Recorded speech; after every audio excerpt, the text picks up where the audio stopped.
Ating latest satellite images, makikita natin patuloy yung pag-iral ng southwest monsoon o habagat na nakakaapekto, partikular na dito sa may katimugang bahagi ng Luzon, maging sa may area, kanlurang bahagi ng Kabisayaan at northern part ng Mindanao. Minomonitor pa rin natin itong low pressure area na huling namataan na sa 865 km silangan ng northern Luzon. Sa ngayon, maliit pa rin yung tsansa na ito ay maging bagyo, at ang low pressure area na ito ay patuloy na kikilos pahilaga, no? Palabas na rin po, either mag-dissipate or lalabas ng Philippine Area of Responsibility kung hindi man ito magde-develop into a tropical depression. Samantala, mapapansin natin, no, may mga kaulapan pa rin na dulot ng southwest monsoon.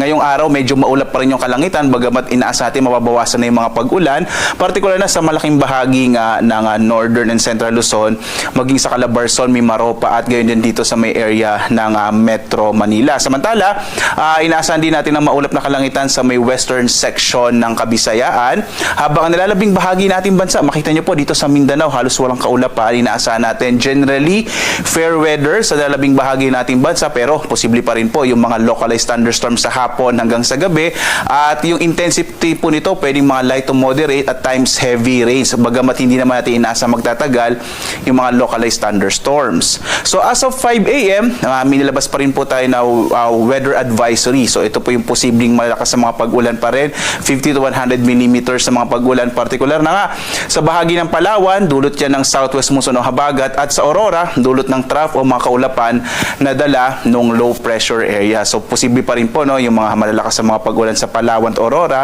ngayong araw ng Martes.